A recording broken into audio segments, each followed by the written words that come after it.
بسم اللہ الرحمن الرحیم۔ السلام علیکم۔ عرب اردو 24 نیوز میں خوش آمدید۔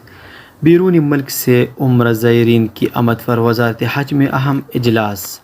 بیرون ملک عمرہ بحالی اور عمرہ زائرین کے استقبال کے لیے وزارت حج عمرہ کے صدر دفتر میں اہم اجلاس منعقد ہوا ہے۔ سبق ویب سائٹ کے مطابق نائب وزیر حج عمرہ ڈاکٹر عبدالفتاح مشہد کی سربراہی میں منعقد ہونے والے اجلاس میں متعدد اہم پہلوؤں کا جائزہ لیا گیا ہے۔ وزارت نے کہا ہے کہ بیرون ملک سے آنے والے عمرہ زائرین کی آمد کی حتمی تاریخ کا جلد اعلان کیا جائے گا۔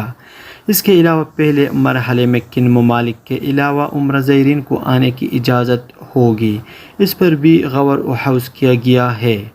وزارت نے کہا ہے کہ عمرہ زائرین کی آمد مکہ المکرمہ میں قیام حرم میں نمازوں کی ادائیگی اور مناسک عمرہ کے علاوہ مسجد نبوی شریف کی زیارت کے حوالے سے حفاظتی تدابیر کا بھی جائزہ لیا گیا ہے۔ عمرہ زائرین کو کن کن ضابطوں کا خیال رکھنا ہوگا، طریقہ کار کیا ہوگا اور کن SOPs کی پابندی کرنی ہوگی، یہ تمام معاملات طے کرنے کے بعد ان کے بارے میں مطلع کر دیا جائے گا۔ سیاحتی ویزے پر سعودی عرب آنے والے عمرہ بھی کر سکیں گے۔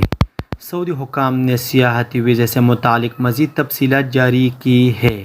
کورونا وبا کے 1.5 برس بعد 49 ممالک غیر ملکیوں کے لیے سیاحتی ویزے کھول دیے گئے ہیں۔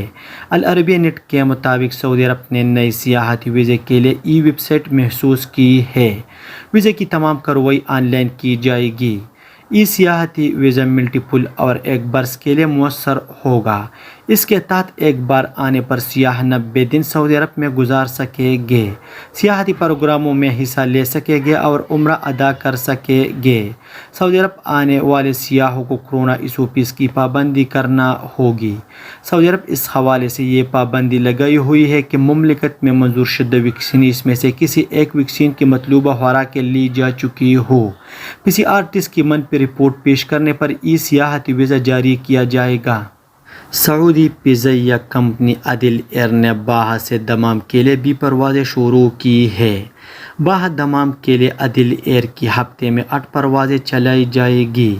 اخبار 24 کے مطابق عدل ایئر کے ڈپٹی ایگزیکٹو چیئرمین احمد ابراہیم نے کہا کہ عدل ایئر سعودی عرب کے متعدد شہروں کے لیے یومیہ سستی پروازیں فراہم کر رہی ہے۔ انہوں نے مزید کہا کہ عدل ایئر سعودی وژن 2030 کے اہداف پورے کرنے کا تہیہ کیے ہوئے ہے۔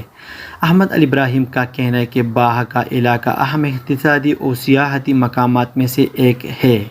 آنے والے دنوں میں باہا کے لیے فضائیہ سفر کی طلب میں روز بروز اضافہ ہوگا۔ باہا میں کنگ سعود ایئرپورٹ کے ڈائریکٹر پیہان الغامدی نے کہا کہ ایئرپورٹ پر تمام کمپنیوں کے ساتھ بھرپور تعاون کیا جا رہا ہے تاکہ مقامی شہری مقیم غیر ملکی اور باہا میں سیاح راحت محسوس کر سکیں۔ سعودی عرب میں مکہ مکرمہ پولیس نے گاڑیوں کے ٹائر اور پرزے چوری کرنے والے 2 افراد کو گرفتار کیا ہے۔ ان میں سے ایک کا تعلق سعودی عرب اور دوسرے کا یمن سے ہے۔ سرکاری خبر رساں ایجنسی SPA کے مطابق پولیس ترجمان نے بتایا کہ ملزمان 11 وارداتوں میں ملوث ہیں۔